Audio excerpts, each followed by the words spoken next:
getting some news when you present. Even we have seen this before, some of it before.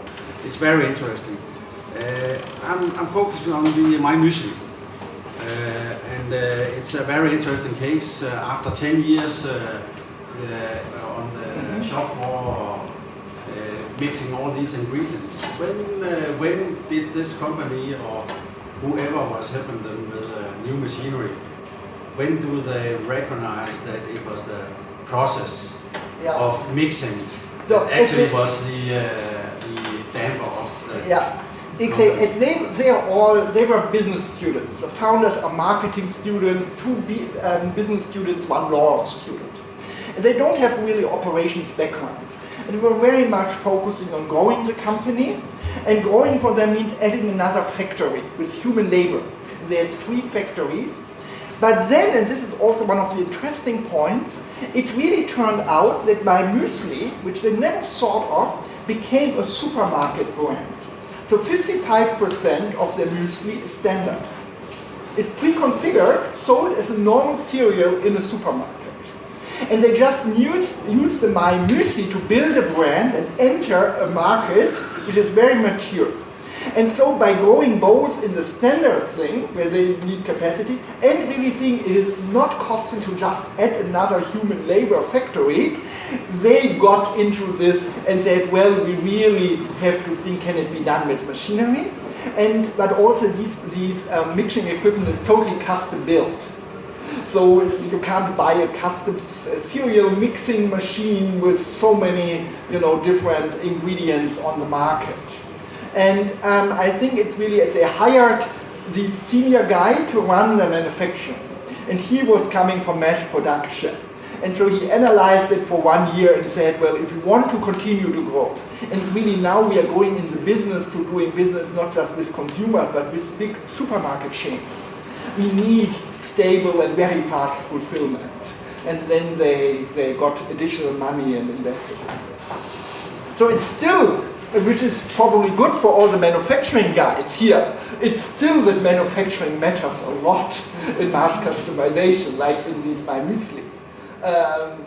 And also perhaps we should reinvent somehow, as this is also somehow at the beginning of our conferences, like in Hong Kong, the first one, we were 70% engineers.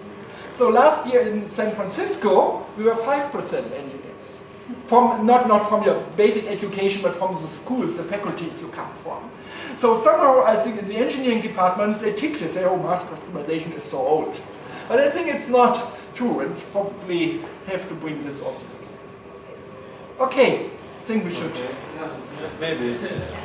Okay, one more. About the case My Muesli, I have a question about, because you showed a strange number, which is the number of options that the customer can choose. I'm interested to know that how they define the borders of their solution space, because it seems a little... Yeah, it's all trial and error. And this is good with the ingredients. So mainly it's like 5 base muesli cereals and then plenty of nuts and fruits and so on. So what they do of the different techniques, how they define the solution, it's really, they just analyze past configurations. So they do a little bit of market research. But then they're saying, oh, there is a very special Serbian sherry, whatever. Let's say there's a very special Serbian sherry. And someone, they say, okay, let's offer the Serbian sherry for 1 week. And if people react on it, they really put it to this. So it's really, they do it with real live testing. And interestingly, what they also say, and this is why they now offer the standard muesli, they realize for most people, they really start with a pre-configured mix. So most people don't really configure the muesli. They get a standard mix out of like 25 and then only modify 1 ingredient.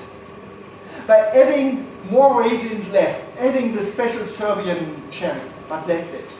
But no, the question is that I was wondering that where's their stop point in order to not enter the mass confusion part, Yeah, this is it's all by pre-configurations. Oh. So they would do it, and I have the customer number 9. I was there, I ordered at the first day and wrote a blog posting. This never will work.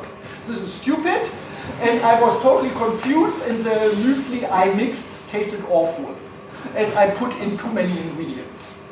So it was awful. Luckily, they proved me wrong. And I think really the main navigation is they do a little bit of a survey. So they say if you want to do sports, if you are whatever, a pregnant woman, so some occasions where they think your nutrition may be different. And out of this, and then most people really just add 1 or 2 ingredients. Yeah? Okay. Okay. Thank you very much, Frank. No, thank you.